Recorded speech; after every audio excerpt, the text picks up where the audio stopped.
Hi guys, so I'm going to read All American Comics number 91. This is the second appearance of Harlequin.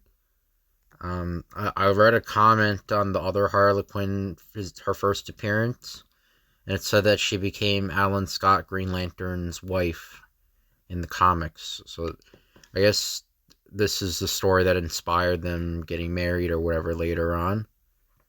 But yeah, I know, Green Lantern has two children. The Alan Scott Green Lantern had two children, um, Obsidian and Jade. That was their name. They were superheroes. And they had, like, separate, like, Obsidian had, like, shadow powers. And Jade had, it was, like, green. She was, like, a Green Lantern, but it was, like, she was, like, a built-in Green Lantern. Um, what else was I gonna say? Yeah, anyway, so let's just get started. So your presence is requested at the wedding of the Harlequin to Green Lantern at City Hall, Gotham City. Take the mystic potency of an ancient green lamp, a potency which enables a man to walk through walls and gives him immunity to metals for 24 hours after he has touched the power ring to the green lamp. Combine it with the tremendous willpower of Alan Scott, and you have Green Lantern. Your presence is requested at the... Oh, I just read that. But what? The Harlequin marrying Green Lantern? Impossible. But maybe it isn't. Read on. On the city's rooftops, a desperate chase nears its flaming end as Green Lantern dives at the Harlequin's gang. Harlequin, stop him! It's Green Lantern! Stop whining. I've already done something about it. Struck by a blinding ray from the Harlequin spectacles. Ugh, can't see. But I can still remember what the roof looked like. The power ring blazes at the chimneys and bends them into green funnels which... What got me? Must be an eclipse. I give up. As their gang surrenders, the Harlequin flees. The light didn't hold him up much. Here he comes. The Harlequin leads the pursuit to a certain roof where she makes an amazing change. She is, of all people, Alan Scott's mousy little secretary, Molly Main, is the last one anyone would suspect of being the Harlequin. Must work fast now. A moment later, as the emerald-clad crusader plummets down. Help! Jumping jeeps, what now? Help! Why, it's Miss Main, my secretary at the radio station. An added burst of speed and... You're all right now. Green Lantern! Thank heavens, another moment and I'd have been. The Harlequin did it, pushed me off the roof as she ran by. But I knew you'd save me. Oh, Green Lantern, you're so wonderful. Stopped everything just to save poor little me. Meanwhile, Harlequin's escaped, and is probably laughing up her sleeve at me. Thanks to you, goodbye. Yeah, okay, yeah. Anyway, later, at the radio station, after Green Lantern is changed back to Alan Scott. What's the matter, Miss Main? Got a toothache? It's Green Lantern. He saved my life, but he won't have anything to do with me. You can't blame him for that, Miss Main. He spends his time fighting crime. Only criminals, such as the Harlequin, engage his attention. So I notice. Next day at the Daily Globe's advertising office. What a job. Nothing ever happens in this office. All I ever get here. Lost and found ads, birth, marriage, and death notices. Suddenly, I want to place this ad. Oh, I'll check it. Notice to Green Lantern. Will you marry me? I'll never stop committing crimes, and you'll never stop fighting them. So let's call it a draw and quit. Remember, Gigi, there's only one way to get out of the crime business. Marry me. By the way, there's a chance you might refuse. So to show you how dangerous I can be, I'm going to blow up the state treasury, unless you decide to accept my proposal, of course. The Harlequin. I couldn't possibly print this. Suddenly, a beam from the Harlequin spectacles has a hypnotic effect on the clerk. "All right, Harlequin. I'll phone the ad right in." Harlequin's ad startles the country. "Green Lantern'll never marry the Harlequin." "The Harlequin quite a gal." "Yep, can't tell what she'll do." "Wonder what happens if he refuses." "We'll soon see. The Harlequin is one character that keeps her word." At the radio station, Dobie Dickles kids Alan Scott. "Well, Alan, I can just see you's escorting the Harlequin down the aisle." "Yoo-hoo." "Cut it out, Dobie. I want to call the newspaper." "Hello? Is this the advertising office? I called to give you my answer to the Harlequin's ad. And it's no, and underline the no. Who's speaking? Who do you think? Green Lantern. Goodbye." "Talking about Green Lantern's answer, too?" "Yeah, that's it." "Whoa, that was close. What's up, Miss Maine?" "Our sponsor wants us to cover the State Treasury building with a broadcasting crew. He thinks it'll be great publicity for the Green Lantern Harlequin radio program, in case anything happens." "Nothing will." "Yeah, Green Lantern never married that dame, and she won't blow up no building." "That's what you think. Besides, why shouldn't he marry her? She's very unusual and—" "Time will tell. Suppose we get over to the Treasury building." Later, with the news of Green Lantern's answer broadcast. "Well, we know Green Lantern's answer, Miss Maine. We know Green Lantern's answer, Miss Maine. Look at the police. What chance do you think the Harlequin has of accomplishing her threat?" "Time will tell, Mr. Scott." As the hour creeps around, time for my news broadcast. I'm going to find out how long the police are going to stay on guard. We'll be right back. "Don't be too long." "Sure, that Harlequin dame ain't so tough. If she shows up this Stilson wretch, they'll shoot you off." As Alan goes on the air. "Harlequin's threat looks like a fizzle, folks. She's nowhere in sight, and the building is still standing. Here comes the police chief. I'm going to ask him to say a few words."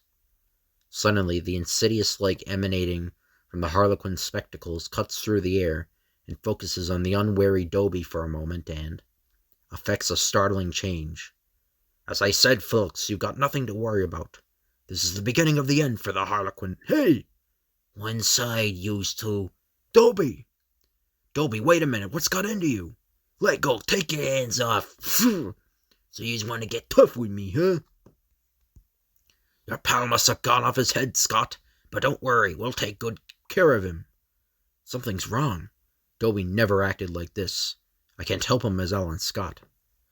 Assisted by one of the broadcast crew. "Sure you feel all right now, Alan?" "Yes, Charlie. Here's the mic. Take over. I'm going to phone for a doctor to quiet Dobie down." But in a nearby alley, unobserved, Alan Scott makes a rapid change. "This seems to be a job for Green Lantern." Yet he never did the brightest day, blackest night thing. He never did that. Hurrying to the scene. "Be a good fellow, Dobie, and come with us. We won't hurt you." "Stand back, I tell yous, or I'll blow this building up." "What's wrong, Dobie? Anything I can do to help?" "Don't play innocent with me, Lantern. Why don't yous marry Harlequin? I'm warning yous. I'll blow this place up if yous don't." "I can't marry Harlequin, Dobie. It would be the same as justice surrendering to crime." "Okay, I warns you what would happen. Watch this building get blown sky high. Boom." The bystanders are stunned to see the building blown up by Dobie's mere touch. "I told yous what would happen unless you married the Harlequin. Ha ha!" "Dobie, you'll be crushed by the building when it falls." The power ring plucks Dobie from the path of the collapsing building, and the police too. As the shower of falling debris ceases, and the emerald-clad crusader alights on the ground with his human cargo, "Harlequin!" "Stay right where you are."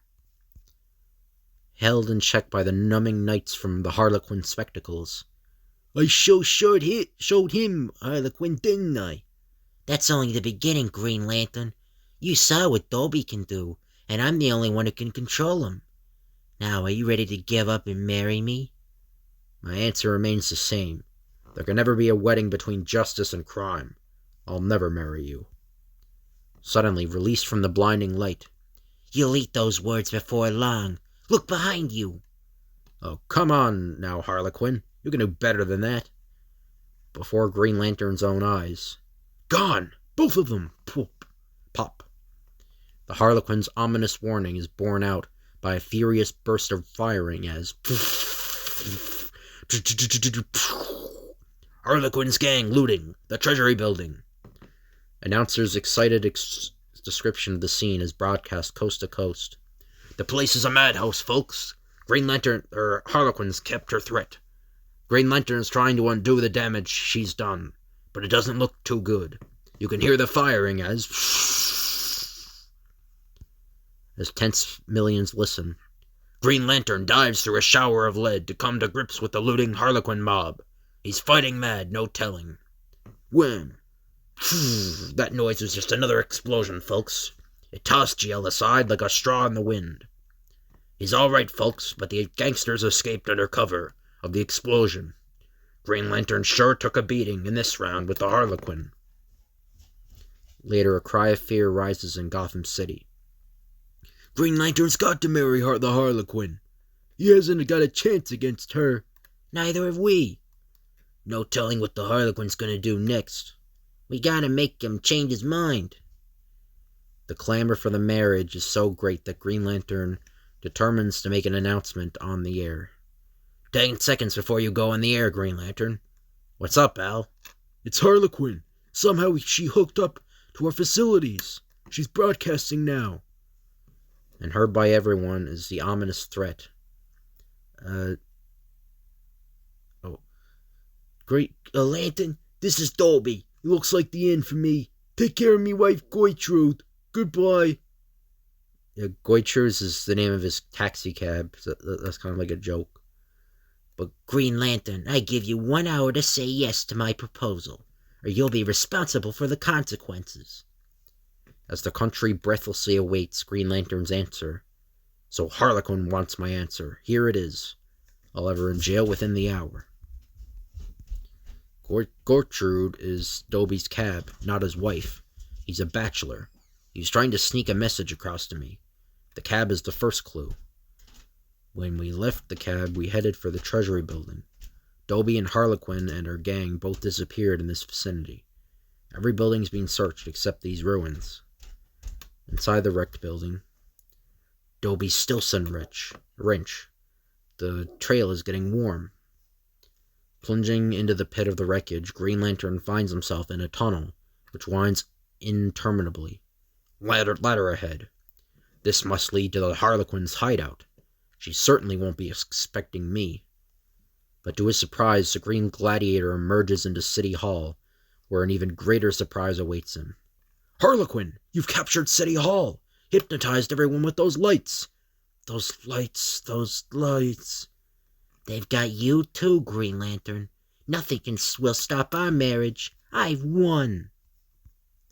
As the strangest wedding on record begins, Green Lantern summons all the willpower at his command, in what looks like a futile struggle. Have you the ring? I've got one. No. Oh, so he says no, and he says I got one. It's beautiful. I wouldn't want any other. But as Green Lantern's power ring is slipped on Harlequin's finger, a strange thing happens. No, I can't wear it. It makes me see myself as I really am. Hurling the ring away from her, Harlequin flees, breaking the spell in which she held everyone. Let me get through. Harlequin's getting away.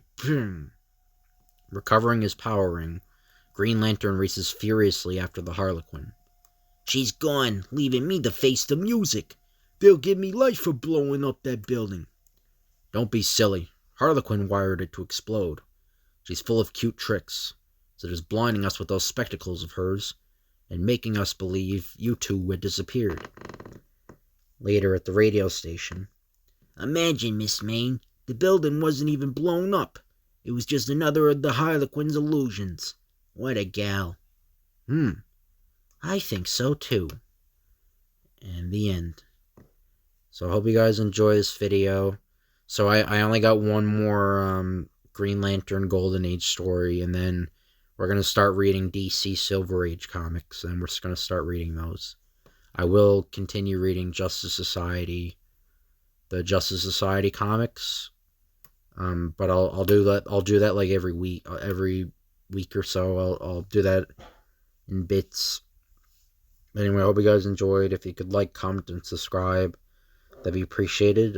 Thank you all for watching. I'll see you guys later.